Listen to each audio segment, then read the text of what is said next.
On va parler de Shavuot. Shavuot. Alors c'est important que d'abord vous sachiez historiquement à quoi ça correspond. Parce que bon, on parle du 6 Sivan qui est la fête de Shavuot, mais Shavuot en finale, c'est le jour où Hachem s'est révélé. Oui, où il a dit les 10 commandements. Et précédemment, on a dit Naaseh V'Nishma. On a accepté à la Torah et Hachem. Et à la suite de ça, on a eu les. Moshe Rabbeinu est monté sur l'Ar Sinaï, il nous a ensuite transmis la Torah. On a reçu finalement la Torah qu'on aurait dû recevoir le 17 Tammuz. On a reçu à Kippour, ça veut dire beaucoup plus tard. Maintenant, donc cette période, il faut la comprendre, parce que finalement, c'est que le 6 Sivan, c'est la révélation d'Akadosh Baruch Hu dans le monde. Oui, il a prononcé les 10 commandements. Il en a dit en fait 2 qu'on a entendus et les autres, ils ont été dictés par Moshe Rabbeinu, mais ça veut dire que c'est un moment qui est spécial. Le moment le plus spécial, c'est ce moment-là qui est l'acceptation de la Torah. Alors on va essayer de réfléchir à cette notion, parce que c'est ça qui est important. C'est ça finalement Shavuot. Après la sortie d'Égypte, on a dû faire un travail spécifique sur soi-même qui nous amène à arriver au jour de Shavuot. Ouais. Alors on va essayer de réfléchir à cette notion-là. On était des esclaves. Ouais. Il a fallu a priori dans la logique d'Hachem passer par l'esclavage. Cette forme de soumission très profonde qui a duré ce qu'elle a duré. Elle a duré des centaines d'années. Et ça veut dire que quelque part on a fait un travail sur nous. Mais c'est un travail corporel en fait. On a été assujettis. On nous a comme si qu'on nous avait éduqués à se soumettre. Ouais, mais ce travail en fait, c'est un travail qui a été moral, qui était très fort, très dur, vraiment, mais qui nous a permis une chose incroyable. D'après moi, c'est ce qui nous a permis d'accepter la Torah. Alors, je vous explique pourquoi. C'est marqué dans le Midrash, il y a un Midrash dans Parashat Ekev, où là-bas, Hachem propose la Torah aux non-juifs. Ça va ? Il leur propose la Torah, donc il a proposé la Torah au monde entier. Et il leur a dit la chose suivante, est-ce que vous acceptez la Torah? Ils ont dit Maktivba. Ça veut dire qu'est-ce qui est marqué dans la Torah? Qu'est-ce qui est écrit dedans? Alors Hachem il a dit Obné Ishmael et Obné Esav. Obné Esav il leur a dit il y a marqué le Tirtzach. Ça veut dire qu'on n'a pas le droit de voler, on n'a pas le droit d'assassiner les gens. Donc ils ont posé la question mais qu'est-ce qui est marqué dans la Torah? On est prêt à l'accepter mais dis-moi ce qui est marqué dedans. Et sur ce Hachem a dit il y a marqué le Tirtzach. Dans les 10 commandements, on a une interdiction d'assassiner les gens. Ils ont dit, mais pourtant, Yitzhak, il a fait une bénédiction à son fils Esav. Et la Torah témoigne. Il lui a dit, tu vivras par le sabre. Vivre par le sabre, ça veut dire, on a cette nature assassin. C'est comme ça, on ne peut rien y faire. La Torah témoigne. Il dit, on ne peut pas accepter la Torah. Après, il a dit voir les Bnei Ishmael. Ils ont posé la même question, Maktivba, qu'est-ce qui est marqué dans la Torah? Il a répondu, Lotignov, il ne faut pas voler. Ils ont dit, mais Abraham il a dit à Ishmael, Yado Bakol, Yad Kolbo, Yado Bakol, il avait la main dans tout. Ça veut dire qu'on est de nature, c'est comme ça, on est de nature à voler, qu'est-ce qu'on peut faire? Ça va? Donc il a dit, finalement ils ont dit, donne la Torah à qui tu penses la donner, et donne à Bnei Israël. Et les Bnei Israël, on leur a proposé la Torah, ils ont dit, Naaseh V'Nishma. Naaseh V'Nishma, ouais, c'est-à-dire quoi, Naaseh V'Nishma? On fera tout ce que tu demanderas de le faire, on le fera. On est dans l'acceptation d'une chose qu'on ne connaît pas, ça va? Maintenant, ce qu'il faut savoir, c'est qu'est-ce que le Midrash voulait dire quand les Bnei Ishmael ou les enfants de Esav, ils ont posé la question, mais qu'est-ce qui est marqué dans la Torah? Comme si qu'on n'avait pas confiance en Hachem, ça va? Et on se dit, j'espère qu'il ne va pas me demander quelque chose que je ne peux pas faire. Donc, dis-moi juste ce qui est marqué dedans et après on verra. Et Hachem a dit, il a mis le doigt où ça n'allait pas. Ouais, il a dit, il y a marqué le Tirtzach. Il a dit, il a mis le doigt où ça n'allait pas. Il a dit, l'Otignov. Après, il a répondu, il y a plein de choses dans la Torah. Il faut mettre des filines, il faut faire la chala. Il y a plein de mitzvahs dans la Torah. Après, il a dit juste ces problèmes-là. Ouais. Et juste des choses qui sont difficiles à entendre. Et ils ont répondu, mais la Torah, elle témoigne qu'on n'est pas capable de le faire. Ça va? Donc, quelle était la question? C'est ça qui m'intéresse. En fait, la question qu'ils ont posée, c'est la question qu'on se pose. Ça veut dire, ok, la Torah, ok, alors, mais qu'est-ce qui est marqué dedans? Est-ce que je vais pouvoir m'y adapter, cette Torah? Oui. La vraie question, au fond, c'est ça la vraie question. La question qu'ils se sont posées, et que les Bnei Israël n'ont pas posée. N'ont pas osé poser, on va dire. Parce que quand Hachem te propose la Torah, évidemment, tu ne veux pas refuser. Mais eux, ils ont dit, mais attends, dis-nous juste ce qui est marqué. Vous avez compris, il y avait un problème de confiance.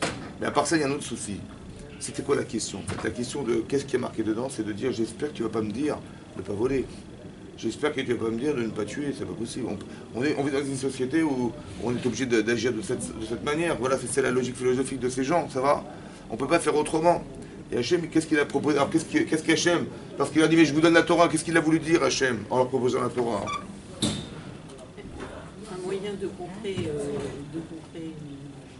une tendance, voilà. Ça veut dire que je vous ai proposé une solution. Ouais, c'est ça. Et vous avez cru que c'était un problème. Ils ont dit, dis-moi, qu'est-ce qui est marqué dans la Torah? Je dis, marqué le tir-tsar. Je dis, le tir-tsar, c'est pas possible. Marqué le tikdom, c'est pas possible. Mais non, t'as pas compris. La Torah, c'est une Torah de Tabine. C'est-à-dire, c'est un remède. La Torah, elle vient t'aider à changer. Et toi, tu as cru que tu étais... Non, c'est vrai que la nature qui est la tienne, elle est comme ça. Mais je te propose la Torah pour la surmonter, cette difficulté. La Torah est une solution. Comme un médecin qui donne une ordonnance. Quoi. Voilà, ça veut dire que quand tu vas étudier la Torah, et quand tu vas devoir faire un travail sur toi-même, le travail que nous, on a fait en Égypte, en fait, nous a permis de se soumettre à une volonté d'Hachem.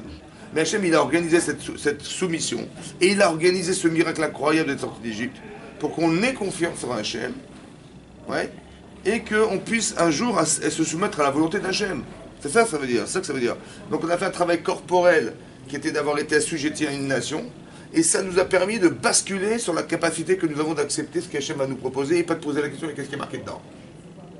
Mais Hachem, il a fait deux choses. Deux choses. Il a organisé le Shabbat Mitzrayim. Et la deuxième chose, il nous a sorti miraculeusement. Il nous a ouvert la mer miraculeusement. Si demain vous sortez d'Égypte, après toutes ces années passées en Égypte, esclaves, et qu'on vous sort d'Égypte, vous êtes heureuse de sortir d'Égypte, et on vous ouvre la mer Rouge, et Hachem vous propose la Torah, vous l'acceptez ou pas? Est-ce qu'on peut dire, écoute, je vais réfléchir, repasse demain? Non, c'est pas possible. Vous avez compris? Voir Sinaï, elle a été imposée. Oui, on va voir, c'est une question. C'est une question. C'est une question. Dans ce que vous dites, ça sous-entendrait que les autres peuples, Dieu n'avait pas décidé de ne pas les choisir. A priori, ça veut dire quelque part, il y a quelque chose qui est organisé. En fait, on va dire comme ça. Chaque fois qu'Hachem propose quelque chose, ouais, ça veut dire qu'on est dans la capacité de l'accepter. Sinon, ça n'a aucun sens. Mais l'idée, c'était d'expliquer que ce qu'on vous propose est une solution. Mieux que ça. Ce que vous vivez est une solution. Nous, on croit que ce qu'on vit est un problème. On dit, il m'arrive un truc, mais il m'arrive des problèmes, il m'arrive des choses. Essayez de le comprendre, quelque chose qui vous solutionne. Ça va? Il vous est arrivé quelque chose, ça vous a aidé à comprendre autre chose. Ça vous a permis comment vous dire, peut-être que c'était difficile, c'est vrai, mais cette difficulté vous a aguerri quelque part parce que vous êtes forte dorénavant, vous avez des capacités de comprendre des choses. Ouais, comme si que ma vie était la vie que je vivais, le test que je vivais n'était pas là pour essayer de me tester, voilà, est-ce que je suis capable, pas capable. Non, c'était aussi de savoir qui j'étais vraiment, ou bien d'être capable de pouvoir, maintenant que je suis fort, parce que j'ai vu quelque chose qui m'a musclé finalement, et ben ou alors qui m'a permis de savoir où ça n'allait pas, ou savoir où ça allait. J'étais fort dans ça, je ne le savais pas, ben tiens, je l'ai appris, etc. Vous avez compris? Donc tout ce que vous vivez est une réponse à quelque chose, n'est pas une question à quelque chose. Ouais. Et bien peut-être la capacité que nous avons de l'accepter est la suivante. La question que vous posez, c'est la question que pose Tosfot dans la Gemara. Tosfot, il trouve incohérente le fait que Isédine a fait Benishma, ils ont dit, eh ben voilà, on est prêt à tout entendre et à tout accepter. Et j'ai dit, écoutez, j'ai pas confiance, je vous mets la montagne sur la tête. Ouais. C'est incroyable. On nous impose la Torah, ouais, alors qu'on est les bons élèves. On est les bons élèves qui ont dit d'un fait Benishma. Qu'est-ce qu'il a manqué? Voilà. Pourquoi cette imposition? À qui on impose quelque chose? À qui on impose quelque chose? Par exemple, vos enfants. Vos enfants, ils vont rentrer à l'école en CP à 6 ans. Bon, bah, s'ils n'ont pas fait un petit ganon avant, c'est très difficile de quitter maman, n'est-ce pas? Et quand il va à l'école, on dit, écoute, je reviens ce soir, c'est en fin d'après-midi, il va commencer à pleurer. Bon, vous dites, il va pleurer, écoutez, il va pleurer, on va le reprendre à la maison. Bon, on attendra quand il aura 18 ans, on va l'envoyer à l'école. Non, c'est vrai, quand il sera prêt. Mais est-ce que vous ne sera peut-être pas prêt non plus? Peut-être. Il en reste que. Est-ce que vous lui imposez l'école ou vous attendez qu'il soit en compétence? Non, on lui impose pas. Donc à qui on impose? On impose à cet âge-là. À ceux que l'on domine. À ceux qu'on aime. À ceux qui ne comprennent pas, ou qui ne comprendront pas l'intérêt d'y aller. Et ceux qu'on va aime. On décide pour eux. Voilà. Ça veut dire que quand on n'a pas l'expérience de savoir ce qu'on gagne d'être quelque part, et que nous on sait pertinemment que ça a un sens fort pour eux, alors on leur impose cette volonté. Peut-être que comme si que le fait qu'on nous ait imposé la Torah par la montagne, ça avait un sens. Quelle est la logique de ça? D'accord? Maintenant, écoutez-moi bien. Peut-être le sens, ça serait ça. Encore une fois, si les Bnei Israël nous a sortis d'Égypte, tout ce qui a été fait était impossible seul. Vous comprenez qu'on aurait été incapable soi-même de sortir d'Égypte, c'était pas possible. Donc on voit la main d'Hachem qui est énorme ici. Lorsqu'on arrive devant la mer Rouge, on est en étau entre les Égyptiens, le désert et la mer. Et il y en a qui se sont plaints, il y en a qui ont prié Hachem très fortement en espérant qu'il allait se passer quelque chose. Bon, personne n'aurait imaginé que la mer allait s'ouvrir, et la mer s'ouvre. Et vous rentrez dans la mer, ça va? Et vous rentrez dans la mer et quand même vous entendez les Égyptiens qui vous courent derrière. Et vous savez pas, vous êtes en grande panique, vous savez pas ce qu'il faut, vous priez Hachem de votre cœur, et tout d'un coup la mer se renverse sur les Égyptiens, ils sont tous noyés, vous avez vu des gens qui étaient vos ennemis les plus puissants qui disparaissent noyés dans la mer, et là vous faites la shira. Bon. Après Hachem vous dit, bon écoutez, ben, c'est simple, je vais vous donner la Torah. Est-ce que vous pouvez la refuser? Est-ce qu'on peut dire non? Mais est-ce qu'on l'a accepté? Ou on a été obligé d'accepter? Est-ce que vous pouvez lui dire, attendez, laisse-moi réfléchir. Laisse-moi réfléchir, je veux voir. Est-ce qu'on pouvait accepter ou est-ce qu'on pouvait refuser? Est-ce que c'était un choix volontaire? C'est un choix imposé. Quelque part, parce que les circonstances, vous avez compris? La montagne sur la tête, ça veut dire, puisque c'est imposé, tu l'as choisi ou pas? Tu l'as choisi ou pas? Au fond, tu dis, bien sûr, j'ai confiance en Dieu, mais est-ce qu'au fond, tu l'as choisi? Est-ce qu'on peut choisir sans savoir? C'est ça qui est compliqué. Donc Hachem, il dit, on n'est pas crédible. Parce que vous avez vécu la sortie d'Égypte. Vous avez vécu l'ouverture de la mer Rouge, vos enfants. Ils n'ont pas vécu. Vous avez compris ou pas? Donc le fait qu'on fasse peur, au départ, ouais, qu'on ait fait peur, en disant, écoutez, c'est simple, si vous l'acceptez, tant mieux, sinon, Shamtiek vous ratrem. Le fait de l'imposer, c'est une manière d'expliquer que le choix qu'on a fait, peut-être, c'est un choix qui n'est pas nourri d'une volonté, mais qui est nourri d'une imposition quelque part. Vous avez compris la différence entre Purim et Shavuot? Là, la Torah, on l'a reçue Be'ira. Pourquoi Be'ira? Parce que quelque part au fond, bien sûr que avec tout ce qui s'est passé, on ne peut avoir que confiance en Dieu, évidemment. C'est évident, c'est ça, c'est vrai. Et c'est ça qui va nourrir cette volonté d'accepter la Torah. C'est la confiance. Mais d'un autre côté, il y a une carence. C'est que tu ne peux pas accepter ce que tu ne sais pas. Vous avez compris? Et c'était nouveau aussi, d'avoir Comment? à choisir quelque chose. Il y a ça aussi, on accepte quand on a la capacité d'intégrer, quand on a un recul, une froideur. Là, c'était un mouvement de panique, pas possible. Il passait de l'esclavage total, la course, il y a ça aussi. C'est vrai. Mais a priori, parce que c'est marqué dans la paracha de Yitro, il s'est passé 3 mois entre la sortie d'Égypte, ouais, et le moment où on reçoit la Torah. Au moment où on accepte la Torah, le moment du Har Sinaï. La Gemara dans Shabbat, elle dit qu'ils sont arrivés sur le mont Sinaï, les Bnei Israël, Paskaz ou Amato Shel Nachash. Ça veut dire que la puanteur qui avait insufflé le Nachash, le serpent, à la création du monde, le désir d'Avera, il avait disparu. Ça veut dire qu'on est arrivé à un niveau d'Adam Arishon avant la faute. Je ne sais pas si vous vous rendez compte de ce que ça veut dire. C'est qu'il y a un travail qui a été fondamental psychologiquement, qui a été investi par Moshe Rabbeinu, qui a fait qu'on est arrivé à un niveau extraordinaire. Encore une fois, ce niveau extraordinaire, c'est un potentiel.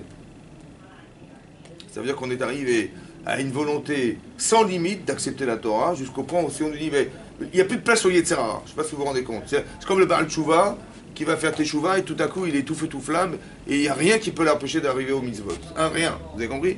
Et quand il fait Navera, il est comme un fou. Et quand il fait une mitzvah, il est comme un fou. Vous avez compris? Voilà, c'est ce niveau-là qu'on a atteint. C'est le niveau en fait qu'on nous a introduit parce que quelque part ça a été. C'est comme le Baal Tshuva. Le niveau qu'il a atteint, il ne pourra jamais l'atteindre tout seul.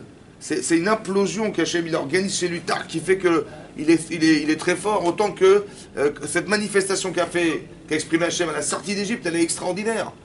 Tout seul, on ne pourrait jamais l'atteindre. Ce niveau-là de conception qu'on fait la Shira, c'est impossible, vous comprenez ou pas? Tout seul, on ne peut pas. Ça Hachem nous porte. Et après, il nous dit, ouais, je vous ai porté, comme le Baal Tshuva, je t'aide, mais après, il faut que tu te débrouilles. Le sentiment va s'émousser, c'est logique. Oui, parce qu'on n'est pas tout le temps le jour de la sortie d'Égypte. On n'est pas tout le temps le jour du matin de Torah, c'est vrai. Ça s'émousse. Mais il faut savoir que c'est logique parce que maintenant, c'est à nous de faire le travail. Ça va, ce travail, il est là. Donc la Kabbalat Torah, elle a 2 sens que dans un avenir proche. Ça veut dire que vous avez accepté la Torah. Ce qui est intéressant, c'est de comprendre cette notion de Kabbalat Torah. Pourquoi c'est fondamental? Ici, il y a 2 choses à comprendre. 1, l'acceptation de la Torah, c'est Shavuot, n'est-ce pas? D'accepter la Torah. l'intensité qu'on doit atteindre dans cette capacité à accepter la Torah, c'est une chose. Et de l'autre côté, on appelle ça le Matan Toratenu. Ouais. Zman Matan Toratenu. Zman, c'est le temps, Matan, du don de la Torah. Pourquoi c'est une Matana, la Torah? C'est notre Torah. Oui, mais c'est celle qui nous concerne. Mais c'est un don d'Hachem. Pourquoi c'est un don, la Torah? Pourquoi c'est un don, la Torah? On a mérité la Torah ou pas? Pourquoi c'est un don? Parce qu'on n'a rien donné en échange pour l'instant. C'est un don. Un don, c'est quand... Est-ce qu'on l'a mérité? Par exemple, quand vous donnez à manger à vos enfants, vous dites je leur fais don de la nourriture? Non. Très bien. Pourquoi Hachem, si on méritait la Torah, c'est un don? C'est un cadeau. C'est un cadeau. Quel cadeau? Hein? Cadeau. C'est cadeau. C'est vrai qu'il nous... Pourquoi c'est comme ça? C'est-à-dire que quoi? C'est-à-dire qu'on ne méritait pas? Non. C'est un cadeau. C'est-à-dire que... Peut-être pas. Hein? Ah, ça, il faut comprendre ce que ça veut dire. Pourquoi Matan Torah Tenu? Alors écoutez-moi bien. Est-ce que la Torah a une limite? Elle a été déjà donnée avant la création de... Elle a une limite ou pas? La Torah est infinie. Infinie. Et vous? Dans votre compréhension de la Torah, est-ce que vous avez une compréhension infinie? Non, on n'a pas une compréhension infinie, mais n'empêche qu'à chaque fois, on répète la même chose tous les ans et on apprend quelque chose de plus. Est-ce que c'est infini? Ah ben, si on est infini, c'est infini. Mais on n'est pas infini. Donc qu'est-ce que veut dire, qu'est-ce que voudrait dire d'accepter quelque chose que je ne peux pas atteindre? Hachem nous donne la Torah, ça va? La Torah est infinie. Oui. Vous avez dit qu'elle a été créée avant la création du monde. Ça veut... C'est-à-dire, est-ce qu'elle est temporelle? Non. Mais nous, on est temporel. Ah oui. Est-ce que ma compréhension est temporelle? Très bien. Est-ce que mon niveau de compréhension est temporel? Bien sûr. Mais alors, qu'est-ce que ça veut dire accepter la Torah? C'est accepter quoi? Parce que c'est pas que pour nous. Mais écoutez-moi bien, accepter quoi? Si je vous mets un bâtiment de 150 étages et je vous l'envoie dessus, vous avez la capacité d'absorber ce bâtiment, de le retenir? Non. Alors ça veut dire quoi Matan Torah? Il fallait faire ou que la Torah soit limitée pour des gens limités, ou qu'on me donne cette capacité infinie de comprendre la Torah infinie. Mais qu'est-ce que ça veut dire d'accepter quoi? Vous acceptez la pellicule infime de la peau d'oignon qui est sur l'oignon. C'est quoi accepter la Torah? Il faut comprendre ça. Comment c'est possible qu'on puisse accepter la Torah? C'est quoi le don de la Torah? Ouais. C'est essayer de faire insérer l'infini dans le fini, c'est-à-dire nous, essayer d'insérer Hachem et sa Torah, la Torah, dans le monde. Mais Madame Boulan, qu'est-ce que vous allez accepter dans l'infini? Combien vous pouvez accepter dans l'infini? Combien? Si c'est infini, attendez, vous avez accepté 2000, vous avez accepté 3000. Mais 3000, c'est infiniment zéro. C'est comme, essayez de vous voir, vous, dans l'univers. Ça va? Qu'est-ce qu'on est dans l'univers? Dans l'univers, qu'est-ce qu'on est? Cacahuètes, c'est trop gros. C'est compris, on n'est rien, c'est rien. Mais ça, c'est encore limité, l'univers est limité. Mais au niveau d'infini, qu'est-ce qu'on est? On n'est rien. Oui, mais on a été créé pour faire quelque chose. Vous avez raison, le contact, il existe, le contact. C'est une infinitésimale. J'ai compris. Écoutez-moi bien, vous avez raison, le contact avec l'infini. Mais qu'est-ce qu'on a à voir avec l'infini? Ça, je vous explique. Votre cerveau, il ne peut pas comprendre l'infini. Si je vous donne 10 000 chiffres dans la tête, ça va être déjà trop déjà, vous avez compris? Voilà. Essayez de vous rappeler l'ordre de 100 chiffres, et dans le désordre. Essayez de vous en rappeler, vous n'arrivez pas. Alors, vous avez compris des milliards de données, comment c'est possible? On peut pas. On n'est pas adapté, on n'est pas outillé pour ça. C'est quoi le Kabbalat Torah? C'est quoi d'accepter la Torah? C'est ça qu'il faut comprendre. Mais on n'est pas tout seul, c'est de génération en génération, on l'accepte pour les... Mais l'infini, madame, l'infini. Infini. On peut pas. Mais si vous avez toutes les générations concentrées, elles pourront jamais accepter l'infini. Donc c'est quoi Shavuot? C'est quoi la Kabbalat Torah? Kabbalah de quoi? Vous avez compris? Mais non. C'est une matana. Écoutez-moi bien, c'est une matana. Matana, c'est un cadeau. Si par exemple vous voyez un Kollelman, ça va? Il vit en Israël, il n'a pas beaucoup de moyens, le Kollelman. Bon, il a peut-être 3 000 shekels, 4 000 shekels par jour, par mois, c'est pas grand-chose, c'est très peu, c'est très faible, comme salaire. Bon. Mais il a une montre en or avec des diamants, une belle Rolex qui vaut 500 000 euros. Un avers qui gagne 3 000 shekels, il a une montre qui vaut 500 000 euros dans la main. Qu'est-ce que vous dites? Hein? On lui a fait cadeau. Pourquoi? Parce qu'il ne peut pas se la payer. Vous avez compris, le cadeau, c'est qu'on ne peut pas se le payer. Ça veut dire qu'on ne peut pas se payer la Torah. C'est pas possible. Vous savez quoi? Quand vous étudiez la Torah, quand vous écoutez un cours, si vous avez compris quelque chose, c'est une matana. c'est plus important. Hein. Vous avez compris ça? Oui. Ça veut dire que sans Hachem, est-ce qu'on peut comprendre la Torah? On ne peut pas. Vous avez compris? C'est inaccessible. On n'est pas outillé. Ça a été organisé comme ça. On n'est pas fait pour accepter la Torah. Mais non, on a dit, on y va. Elle a dit, tu veux? Alors je te la donne. Ça veut dire que je te la donne en matana. C'est un cadeau. Si tu ne la demandes pas, tu ne l'auras pas. Si tu la veux, je te la donnerai. Mais c'est impossible. C'est moi qui te la donne. C'est un cadeau que tu ne pourras jamais te payer. Ça veut dire qu'on ne peut pas passer autre que par Hachem. Et c'est pour ça qu'il y a des chokim. Okay. Ça veut dire que... Et c'est pour ça qu'il y a des mefarshim pour nous aider à comprendre. Oui, mais ce que les mefarshim ont compris, c'est ce qu'Hachem leur a mis dans la tête. Ça va? Comme l'Agmara dit dans Megillah, ouais, Yagarta ou Matsata Ta'amil. Si tu fais des efforts et tu trouves, oui, en parlant d'études de la Torah, si tu fais des efforts et tu trouves, tu peux être croyant que ce que tu trouves est juste. Ça va? Pourquoi les Chachamim m'ont dit que si tu fais des efforts, des efforts intellectuels évidemment, et que tu trouves, mais non, que tu comprends. Il fallait dire, dans les mots utilisés sont bizarres, il fallait dire, si tu fais des efforts dans l'étude de la Torah et que tu comprends ce que tu fais, alors tu peux croire. Mais de dire, j'ai fait des efforts et j'ai pas compris, ou j'ai pas fait d'efforts et j'ai compris, c'est pas logique. Ça va? Et pourquoi plutôt que de dire j'ai compris, c'est marqué j'ai trouvé?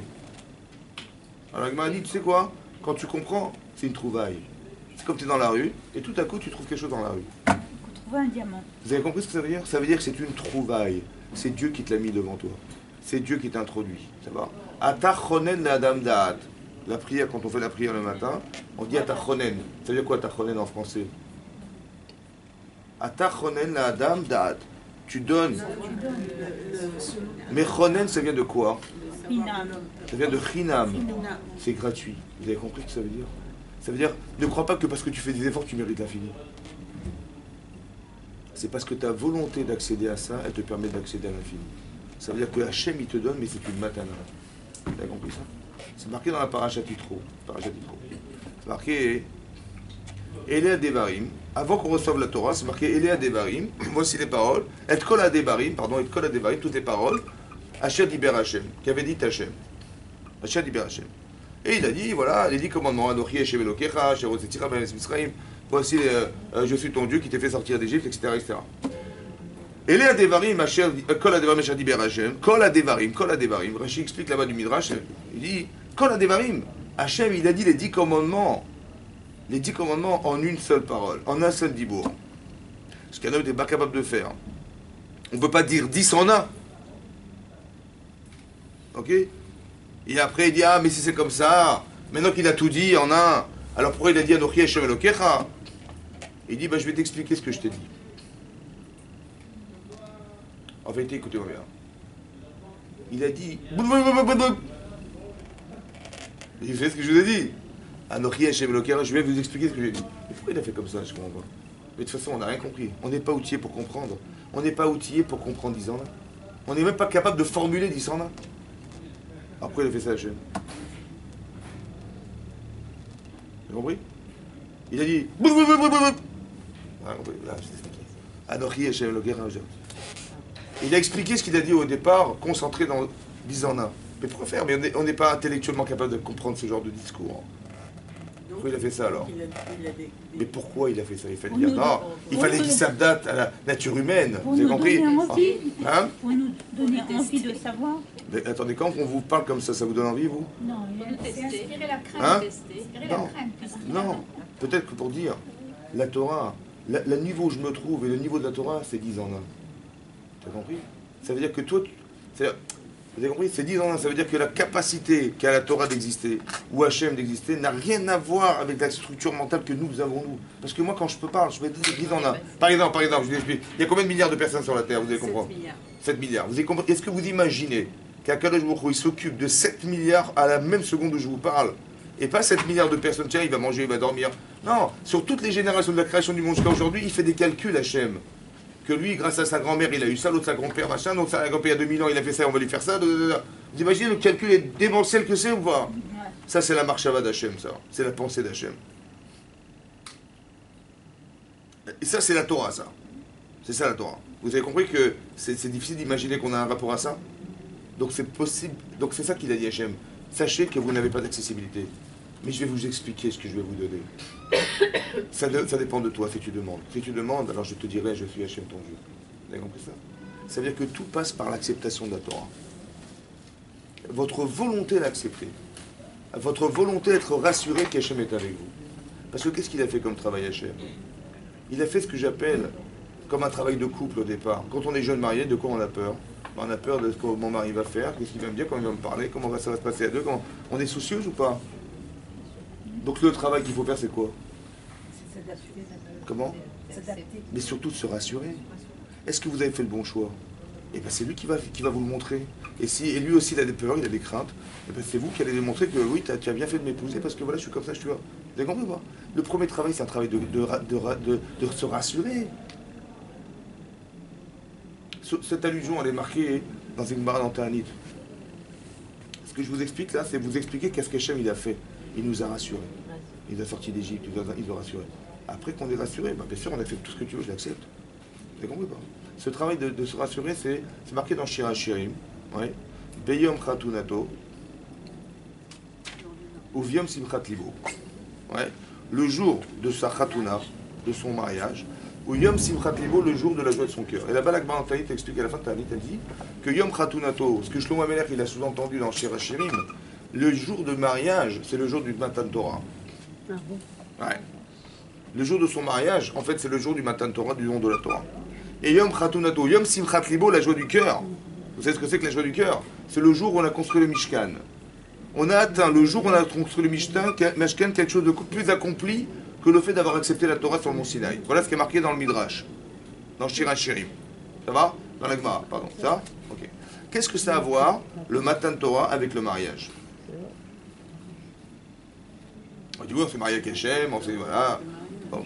Et peut-être l'idée c'est ça, écoutez bien. Quand vous êtes marié, vous êtes heureuse ou pas? Ben, c'était le plus beau jour de votre vie, j'imagine. Ouais. Le jour où on a reçu la Torah. Je parlais à des vieilles, là, ça a parfois des hésitations. On a oublié. Alors, ce qu'il faut, c'est revoir la vidéo du mariage. Mais non. Tout est nouveau, tout est beau. Mais non. Le jour du mariage, c'était fantastique. Ça va? Le jour où on a reçu la Torah, c'est un rendez-vous avec l'histoire qui est extraordinaire. Ok. Maintenant, qu'est-ce qui va se passer demain? Comment je vais vivre en couple? Comment je vais vivre? Qu'est-ce que la Torah exige de moi? Ça va? Il y a beaucoup d'interrogations qui vont se créer puisqu'il y a beaucoup d'inconnus dans l'histoire.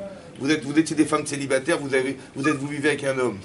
Ah, c'est notre vie, on va partager combien d'enfants, combien de machins, à part de ça, où est-ce qu'on va habiter, comment il va réagir, est-ce qu'il va être gentil avec moi, pas gentil avec moi. Il y a des millions de questions qu'il faut se poser derrière, comme il y a des millions de questions qui vont se poser lorsqu'on va accepter la Torah. Mais quoi?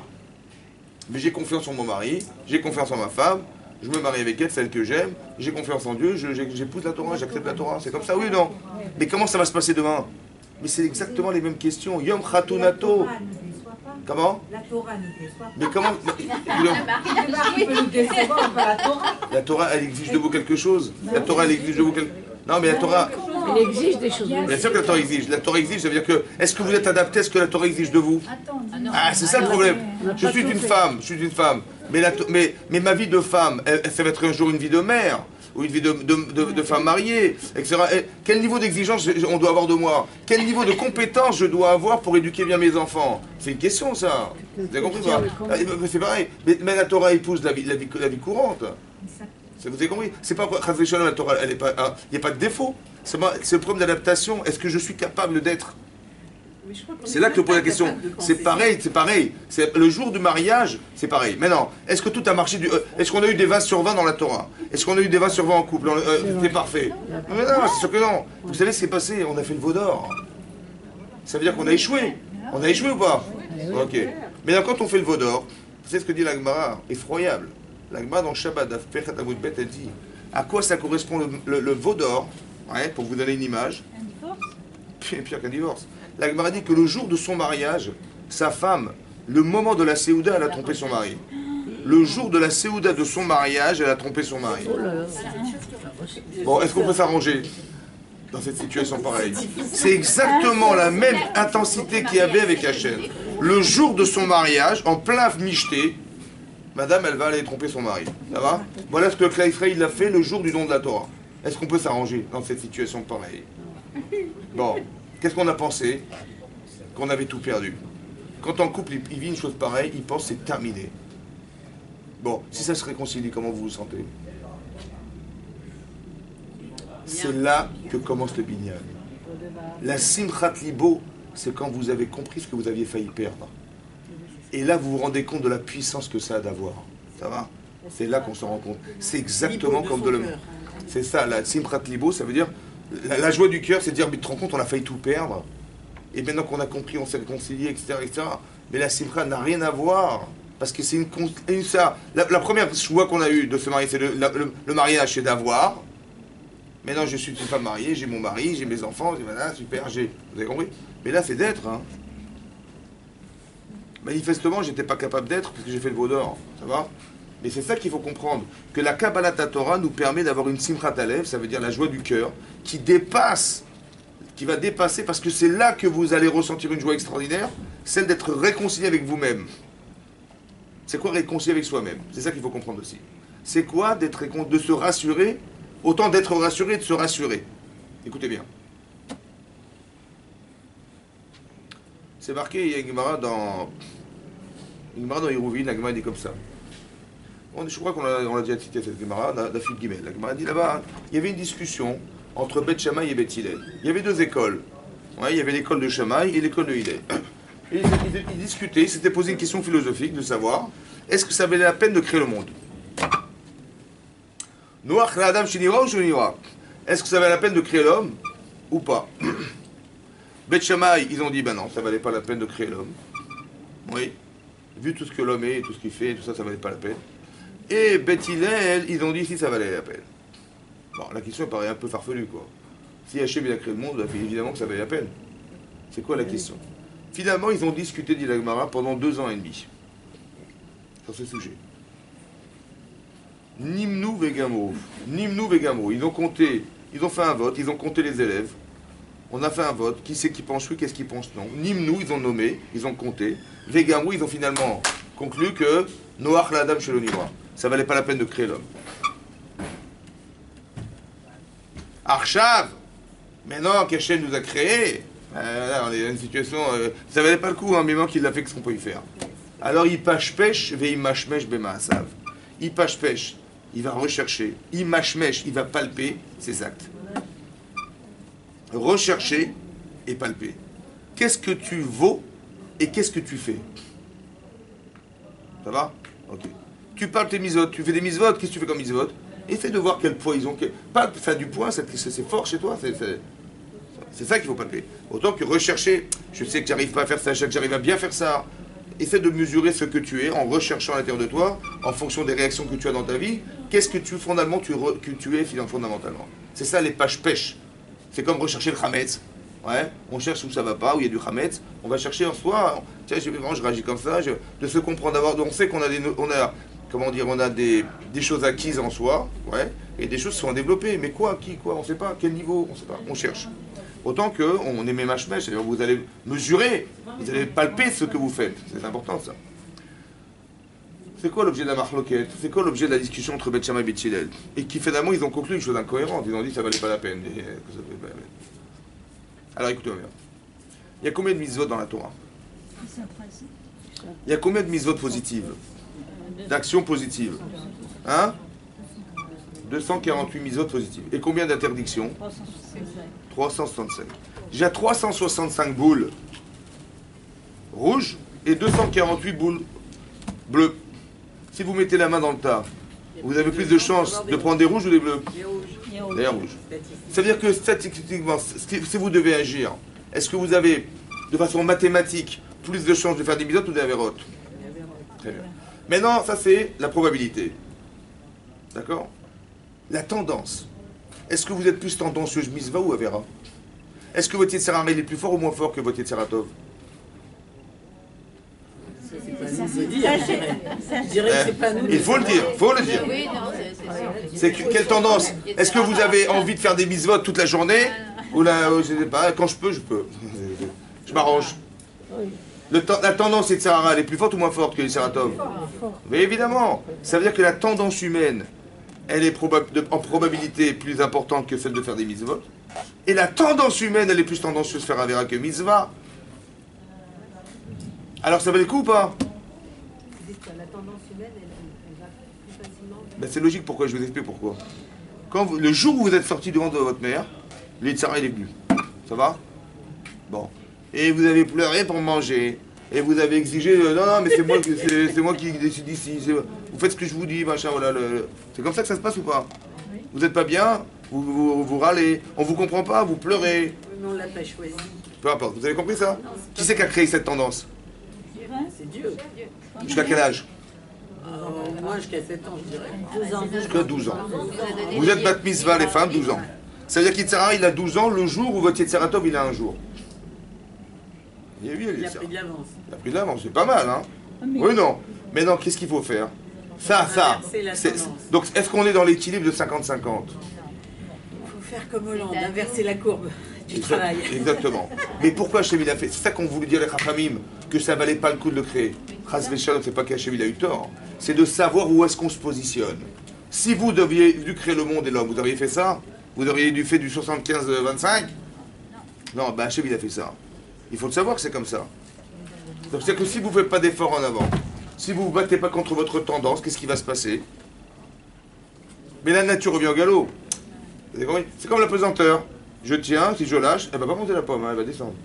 Ça va? Si vous faites rien, ça va descendre. C'est ça que ça veut dire Noach Ladam Sholima. Ça veut dire que, en vérité, il faut savoir où est-ce qu'on se positionne. Il faut savoir qu'il y a plus d'Averot que de Mitzvot. Il faut savoir que la tendance humaine, elle est plus tendancieuse Avera que Mitzvah. C'est comme ça. Faut pas dire non, vous avez compris? C'est comme ça. Alors qu'est-ce qu'il faut faire maintenant? Puisque ma tendance, elle est l'inverse de ce qu'Hachem espère de moi, il faut que j'ai la conscience de ce que je dois faire. L'acceptation, la soumission, c'est très important. L'humilité, je vais travailler sur moi, mais c'est un travail que je vais faire, puisque ma tendance naturelle, elle est inversée de ce qu'on espère de moi. Donc si je ne travaille pas sur cette tendance, ben, si je ne fais rien, ou si je ne comprends pas ce qui se passe, la Torah est une solution. Ça va? Maintenant, écoutez-moi bien. La tendance du Yetzer, elle est spirituelle ou elle est physique? Votre Yetzer Hara, il parle à votre Neshama ou il s'attend à votre corps? Le Yetzer Hara, quand vous avez envie de manger du chocolat. Ah, je rigole. Hein? Mais bien sûr. Je suis gentil. Bon. Le Tzahara, il parle à votre Neshama, il vous dit tiens, on va faire des mitzvot, fais pas d'Averot. Oui, il s'adresse à votre corps.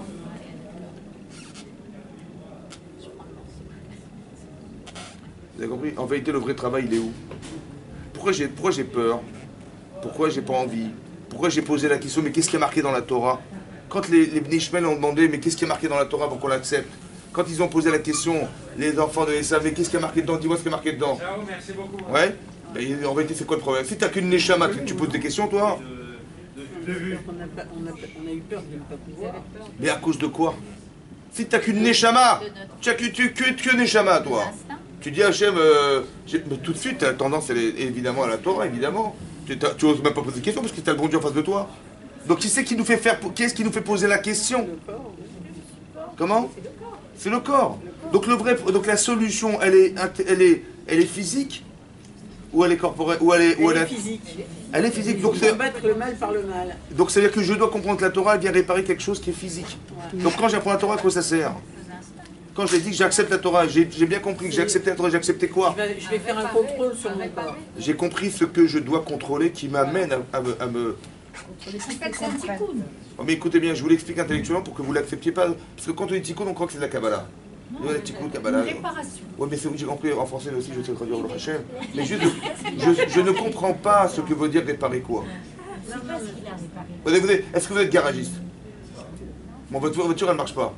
Il y a des voyants qui s'allument. Qu'est-ce que vous faites? Moi, je suis garagiste. Mais réparez-la vous-même. Mais tikkun, faut tikkun.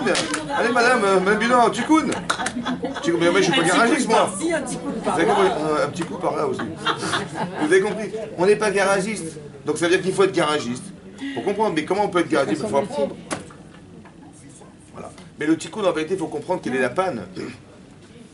Faut Où ça va pas. diagnostiquer. Voilà. Donc en vérité, la Torah me sert à deux choses. Un, c'est un repère. Parce que quand je vois Avraham Avinu ou je vois Sarah Menou, je dis, il y a une petite panne quelque part chez moi. Vous avez compris ou pas? Le simple repère. Après, je dis, mais comment elle est arrivée à ce qu'elle est devenue cette femme? Vous avez compris? J'ai un autre travail à faire de compréhension. Mais au départ, c'est un repère. Après, ça devient compréhensible. Mais quelque part, c'est ça que je voulais vous expliquer. Il faut savoir qu'est-ce que vous devez solutionner. Il faut savoir se parler. Par exemple. Comment vous allez vous rassurer que vous êtes capable de faire des choses dans la vie, alors que vous savez que votre tendance naturelle, elle est inversée de ce que vous espérez? Qu'est-ce que vous allez faire? Alors c'est ça que je vous explique. Et quand j'apprends la Torah, ce que je vous ai expliqué dans les cours derniers, ce que nous on appelle la Kedusha dans la Torah. C'est quoi la Kedusha? Ouais. La Kedusha, c'est la capacité de conscience émotionnelle que vous avez créée en comprenant dans votre cerveau, qui vous permet de vous battre contre ce qui est inverse de ce que vous pensez. Et pas d'être carrément envahi par un désir qui va faire que vous allez dire un jour écoute, c'est trop dur, laisse tomber. C'est-à-dire qu'il faudrait que j'arrive à un niveau de conscience où j'ai même plus la question de me demander mais pourquoi pas. Vous avez compris ça? Il ne faut pas que je me pose la question de mais qu'est-ce qui est marqué dedans? C'est ça qui est compliqué, ça va? Voilà, de dire attends, j'espère que c'est pas ça et c'est pas ça. Vous avez compris, c'est ça qui est difficile. La Kabbalat Torah, c'est une capacité qu'on doit réussir à atteindre, qui est celle de dire j'ai confiance. Mais mon corps, il n'a pas envie de rentrer là-dedans. Allez dire à votre mari, il faut se lever tous les matins à 6h du matin, faire la prière, il faut être concentré dans la prière. C'est dur, c'est dur. Il faut étudier, il faut être assidu, il faut être régulier. Il faut connaître, il ne faut pas oublier. Si on oublie, il faut recommencer. C'est dur. Ça va? C'est dur. C'est un travail qui est de longue haleine. Si vous dites, voilà, il faut connaître le chasse. Il y a 2700 d'applis, mais chaque DAF, c'est une semaine d'études. Une semaine, je suis gentil. Et ça, vous dites, ça ne commence même pas, c'est une montagne, on n'y arrivera jamais. Mais pour qui c'est dur? C'est dur pour la neshama ou pour le corps? Allez, vas-y, lève-toi, allez, fais des efforts. Et est-ce que je vais y arriver? La question que vous vous posez, elle est corporelle. Ça va? Quand vous dites, je sais pas moi, vous devez inviter des gens à la maison pour Shabbat, vous dites, attends, combien tu vas inviter d'eux? Mais pourquoi? C'est une mitzvah, c'est quoi cette question?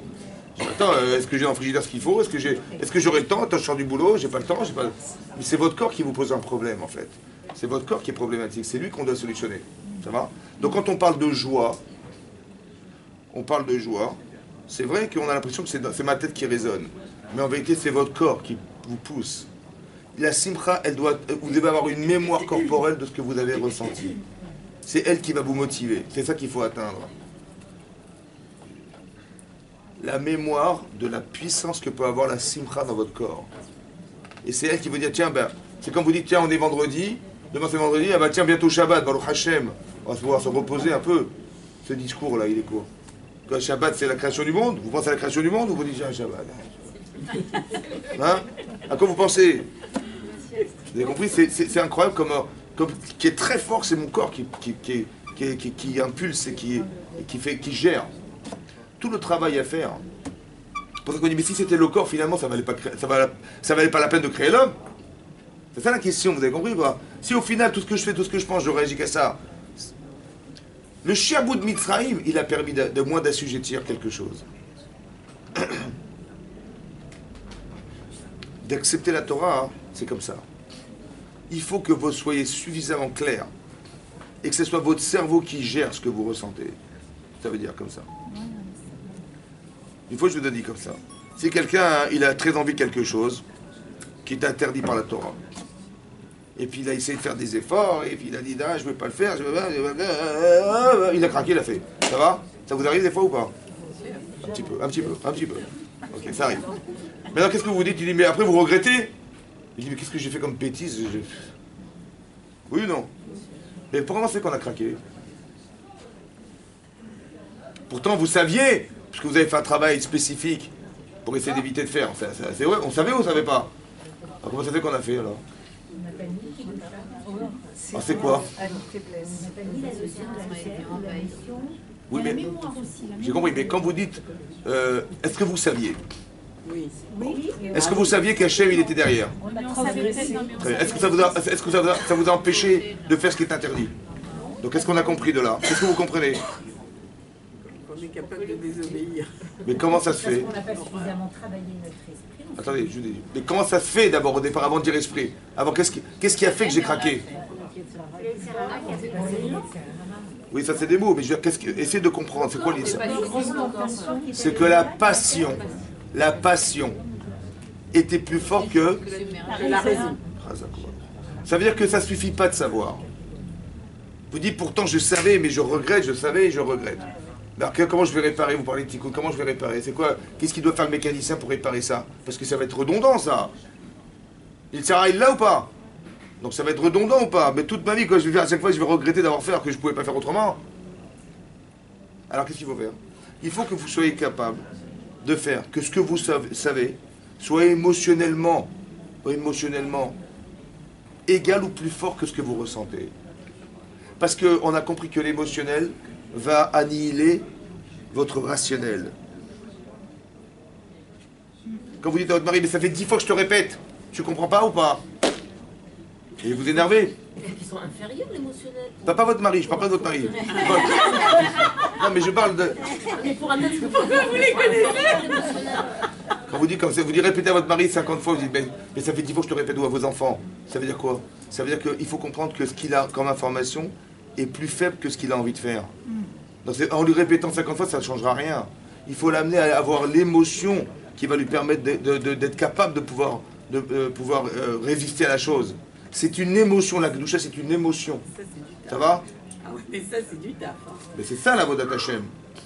Ça veut dire que d'accepter la Torah et de dire la Torah est un remède, on va apprendre la Torah. Mais la Torah va me poser un problème, parce que maintenant que je sais, comment je vais faire? Maintenant que je sais, c'est un problème. Vous savez quoi? Des fois, les gens ont peur d'apprendre parce qu'ils ont dit attends, je vais apprendre quoi? C'est vrai. Voilà. Des fois, on préfère ne pas savoir. Voilà. Ça, c'est la politique. C'est vrai. Donc, qu'est-ce qu'il faut faire? On veut pas savoir. Donc, il dit vous allez savoir. Mais de savoir est une étape. Après, il faut faire. Non, il faut ressentir. Parce que le niveau de ressenti fait le niveau de graduation que vous allez atteindre dans votre vie. Par exemple, si vous faites un métier que vous n'aimez pas, où est-ce que vous allez arriver? Pas grand-chose. Mais si vous adorez votre métier, ça va, et vous avez vous êtes intelligent, performant dans ce que vous aimez, où est-ce que vous allez arriver? Mais très haut. Vous avez compris que le désir est un propulseur extraordinaire. Mais dans la Torah, c'est exactement la même chose. J'ai confiance en Dieu, et j'ai reconnaissance de ce qu'il m'a fait, et j'aime ce qu'il fait, et voilà, j'aime kiffer, mais j'aime ce qu'il fait. Ouais. Et ça me permet d'avoir une propulsion incroyable. Ça me fait kiffer. Et ça me fait kiffer. Voilà. C'est très important de comprendre qu'il faut mettre des émotions dans ce que vous pensez. C'est ça la force. Parce que demain on va me dire quelque chose qui est interdit. Mais j'ai dit, mais tu te rends compte de ce que je vais perdre? Ça va? Ça veut dire comme ça. Ça veut dire que le travail qu'on doit faire dans la Torah, c'est d'étudier, c'est sûr, ouais, mais d'arriver à ce que vous ressentiez quelque chose. Ce ressenti-là, il me permet de me confronter et d'arriver à ce que... Parce que j'ai fait un travail sur moi. Ouais. C'est exactement comme la faute du veau d'or qui est solutionnée. La simcha de ça, ouais, si vous avez solutionné votre personne, il n'y a pas plus grand de joie que d'arriver à se solutionner. Ça veut dire d'être maître de ce que nous sommes, d'être libre de penser. Ça veut dire qu'il y a deux choses à comprendre. Il y a une chose, c'est que votre cerveau, il analyse des situations. Si ça vous plaît ou ça vous plaît pas, votre corps, il le ressent. C'est vrai ou pas? Mais alors, est-ce que votre cerveau, il va vous servir à réaliser ce que vous avez ressenti? Parce que madame, elle s'est moquée de moi. Ouais, ou mon mari, c'est machin, je vais tenir rancune et je vais être méchante avec elle ou avec le... C'est ça qu'on a pensé au départ, ouais. Parce qu'elle a osé me faire ça, mais tu vois ce que je veux faire. Elle partait comme ça, mais je vais faire du lachonara sur elle. Bon, c'était un sourd ou c'était moutard, ça? Mais c'est ce que je ressens. Mais est-ce que je suis obligé de réaliser tout ce que je ressens? Bien compris? Donc il y a un autre domaine maintenant. Pas que puisque votre corps ressent une souffrance, votre cerveau il dit, attends, mais la pauvre, je vais la soulager. De quelle manière? Mais instinctivement, il va trouver la solution qui vous soulage. Mais ce qui vous soulage n'est pas forcément permis. Vous avez compris ça? Ça veut dire que le repère qu'est la Torah, c'est de savoir là où ça n'a pas d'avenir. Vous avez compris? Il n'y a pas d'avéra, une faute qui a de l'avenir. Sur le champ, ça a de l'avenir. Hein. Sur le champ, sur le présent, c'est sûr. Quand j'ai fait la shonara, j'étais super. Attends, je me libère quand même. Oh, c'est normal. Ça m'a fait du bien. Sur le champ.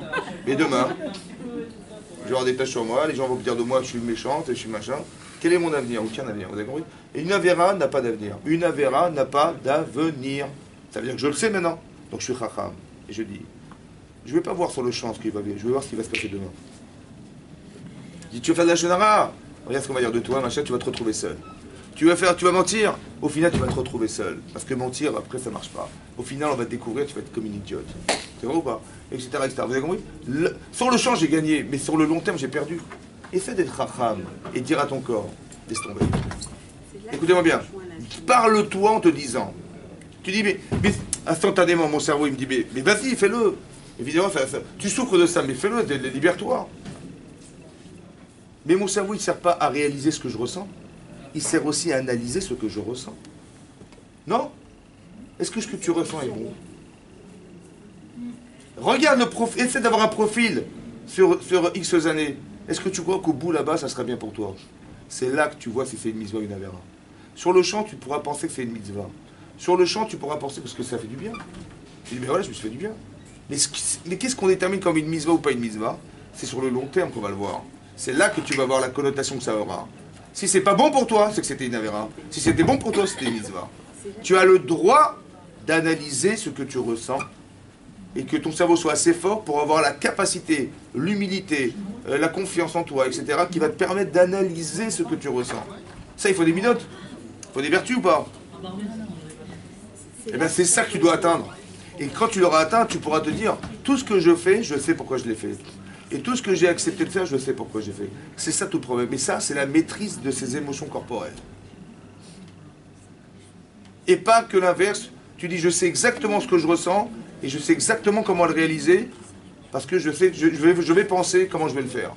Ouais. Votre corps ne comprend rien à ce qu'il ressent. Il ne comprend pas ces mécanismes, le corps. Mais votre cerveau, il sait. C'est votre corps, je vous ai dit dans les cours. Si vous avez froid, votre corps, il est comme ça, il est transi, il est comme ça, en train de trembler, oui, non.